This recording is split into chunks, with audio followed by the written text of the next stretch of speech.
Sweden और Finland को NATO में शामिल करने की दिशा में सकारात्मक प्रगति नजर आई है। स्वीडन दौरे में नेटो महासचिव ने कहा है कि स्वीडन टर्की की चिंताओं को दूर करने के लिए राजी है, तो चीन ने ताइवान को लेकर अमेरिका को फिर से खरी खरी सुनाई है।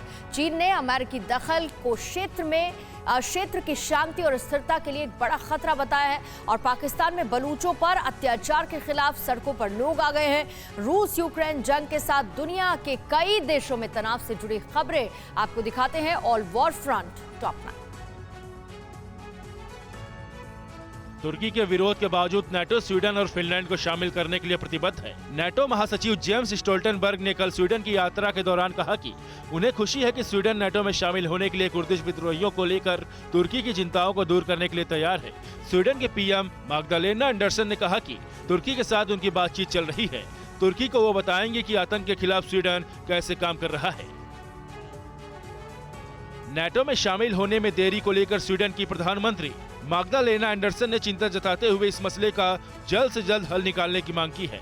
नाटो महासचिव जेम्स स्टोल्टनबर्ग के साथ संयुक्त प्रेस कॉन्फ्रेंस को संबोधित करते हुए एंडरसन ने कहा कि स्वीडन और फिनलैंड के पास नाटो को देने के लिए बहुत कुछ है। इस महीने की 29 और 30 तारीख को मैड्रिड में होने वाले नाटो शिखर सम्मेलन में स्वीडन और फिनलैंड की सदस्यता पर अंतिम मुहर लग सकती है। चीनी विदेश मंत्रालय ने एक बार फिर ताइवान को समर्थन करने के लिए अमेरिकी फैसले की निंदा की है। चीन ने कहा कि अमेरिका की ताइवान के साथ मिली भगत से ताइवान स्टेट की शांति और स्थिरता को बड़ा खतरा है।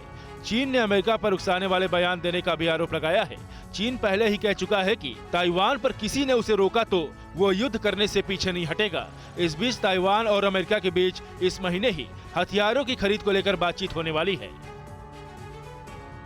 चीन ताइवान के बीच अमेरिकी रक्षा मंत्री लॉयड ऑस्टिन सिंगापुर दौरे के बाद थाईलैंड पहुंचे। बैंकॉक में लॉयड ऑस्टिन ने थाईलैंड के प्रधानमंत्री और रक्षा मंत्री से मुलाकात की। चीन की घेराबंदी के लिए अमेरिका इस क्षेत्र में अपने गठबंधन को और मजबूत करना चाहता है। पिछले महीने थाईलैंड के पीएम के अमेरिकी दौरे में दोनों देशों के बीच सैन्य सहयोग बढ़ाने पर बात हुई थी।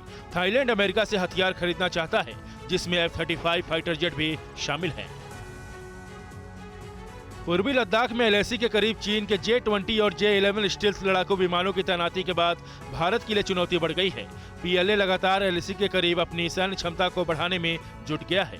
चीन की चुनौती से निपटने के लिए भारत भी फ्रंट लाइन के करीब सुखोई 30, MiG-29 और मिराज 2000 जैसे फाइटर जेट तैनात कर रखे हैं। कुछ दिन पहले भारत के सेना प्रमुख जनरल मनोज पांडे ने हिमाचल और उत्तराखंड में LAC के साथ फॉरवर्ड पोस्ट का दौरा कर ताजा हालात की समीक्षा की थी।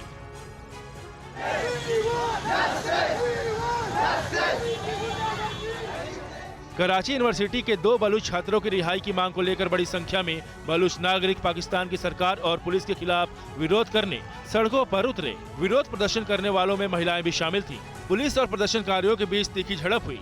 सिंध पुलिस ने प्रदर्शनकारियों को बेरहमी से पिटाई भी की। पुलिस ने कई बलूच एक्टिविस्टों को गिरफ्तार किया है। बलूचों का आरोप है कि पाकिस्तान की जांच एजेंसियों ने 2 छात्रों को जबरन अगवा करके ले गए थे, जिसके बाद से वो लापता हैं।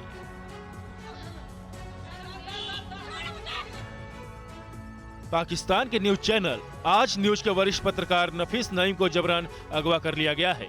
चश्मदीदों के मुताबिक कराची के नाजिमाबाद इलाके में अपने घर के पास दुकान से खरीदारी करने के दौरान उन्हें अगवा किया गया है। चश्मदीदों का कहना है कि पुलिस की गाड़ी में कुछ लोग सादे कपड़े में आए और उन्हें जबरन उठाकर ले गए। नईम पिछले 1 दशक से आज न्यूज में काम कर रहे हैं।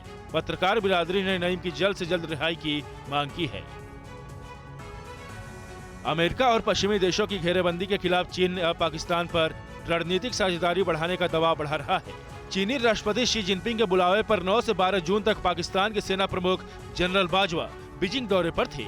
ऐसा पहली बार हुआ है कि पाकिस्तान का कोई सेना प्रमुख चीन दौरे पर गया हो। ताइवान पर हमले की योजना बना रहा चीन विरोधियों को मात देने के लिए पाकिस्तान को अपने साथ रखना चाहता है।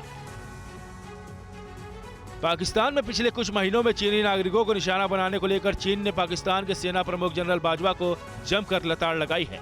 बीजिंग दौरे के दौरान चीन ने जनरल बाजवा से पाकिस्तान में चीनी नागरिकों पर हो रहे हमले को तुरंत रोकने को कहा है। पाकिस्तान में CPEC प्रोजेक्ट में काम करने वाले चीनी इंजीनियरों की पिछले साल हुई हत्या को लेकर चीन ने कड़ी नाराजगी जताई है। अड़ी सोमवार से शुक्रवार शाम 6 बजे सिर्फ TV9 भारतवर्ष पर।